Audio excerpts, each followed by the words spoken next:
Welcome back to The Explainer. So today we are bringing absolute focus to a literal masterpiece. We're dissecting the legacy of Yves Saint Laurent's M7. And this is a fragrance that didn't just, join the market, it totally disrupted the whole shebang. So whether you're a hardcore fragrance collector or just someone who appreciates a brilliantly crafted scent, you're absolutely in for a treat because we're gonna break down exactly what makes this iconic composition tick. To really appreciate this fragrance, we gotta start with kind of a bold question. What was the very first designer fragrance to dare to use oud? Well, M7 isn't just a cologne. It's this daring, 2-decade-old landmark that literally shifted the entire fragrance landscape. Before M7, that mysterious, dark, and super resinous oud note, it was largely unknown in mainstream Western perfumery. M7 absolutely changed all of that. Here's our roadmap for today's explainer. First, the designer oud pioneer. Second, anatomy of the scent. Third, projection, sillage, and longevity. Fourth, when and where to wear. And finally, number 5, the final verdict. Okay, let's dive right into section 1, the designer oud pioneer, history and context. Crafted by master perfumers Jacques Cavalier-Beltrude and Alberto Morillas, M7 was just an absolute revelation. I mean, think about it. Today, if you walk into any department store, you're gonna find modern ouds smothered in so much vanilla and praline, you'd honestly think you were standing in a bakery, right? But M7, it doesn't hide behind sugar, not at all. It presents this dry, slightly medicinal oud that's perfectly wrapped in warm amber and soft musk.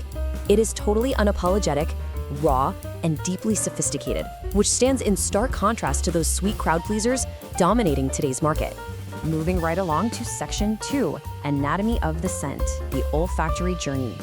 The actual life cycle of this fragrance is so fascinating to track. So in the first 20 minutes, you get this huge burst of bright citrus from bergamot and mandarin orange mixed with aromatic rosemary. But it's paired with this notorious kind of subtle cherry cough syrup nuance. Yeah, you heard that right. It's a really divisive, bold opening that totally separates the novices from the real connoisseurs. Then, from that 20-minute mark up to about 3 hours, we enter the heart. This is where you get a very dry, smoky oud, blending just seamlessly with earthy vetiver. And finally, 3 hours in and beyond, the smoke settles down. Warm amber and musk completely take over, leaving you with this incredibly smooth, deeply sensual, woody skin scent.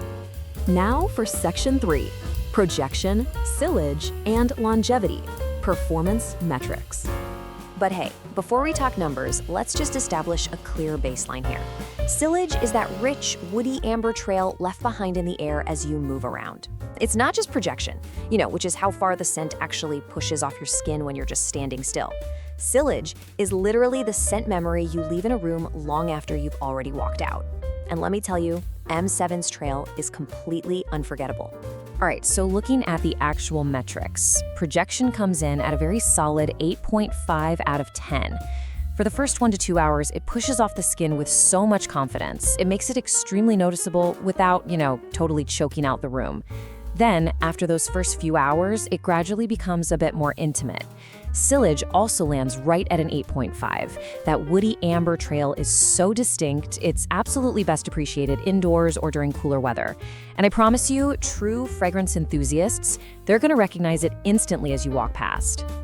But honestly, where M7 truly flexes its muscles is longevity. It scores a massive 9 out of 10.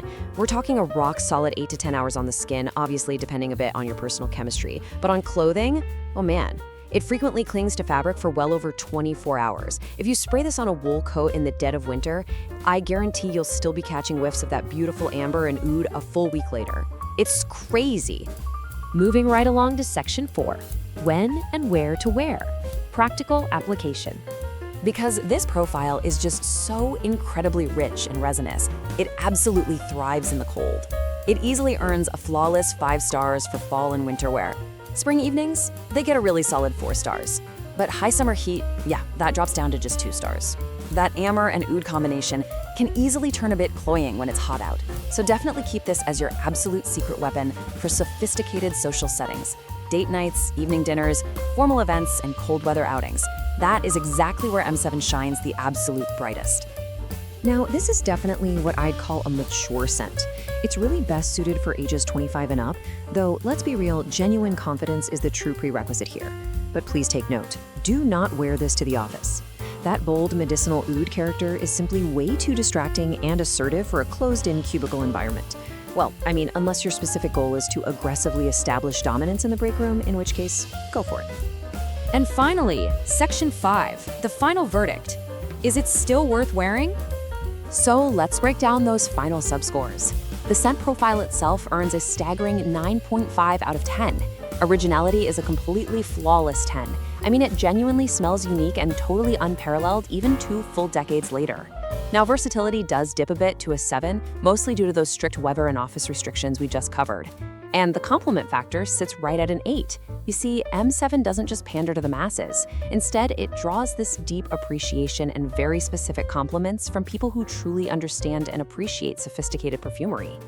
So when you tally it all up, we land on a truly masterful overall rating of 9.2 out of 10. This absolutely cements Yves Saint Laurent's M7 not just as this monumental piece of history, but really as a refined, timeless powerhouse that totally commands respect in any modern collection. The fragrance feels mysterious, elegant, mature, and confident rather than loud or flashy. You know, that perfectly encapsulates the whole M7 experience. If you're someone who enjoys classic woody amber compositions or even modern heavy hitters like Tom Ford's Oud Wood or Frederic Mall's Monsieur, M7 is essentially the godfather of them all, and you really owe it to yourself to experience it. So I'm going to leave you with this. Are you content smelling like everyone else's sweet vanilla crowd pleaser? Or are you finally ready to wear the bold, resinous revolution that literally started it all? Thanks so much for joining me on this explainer, and hey, keep exploring.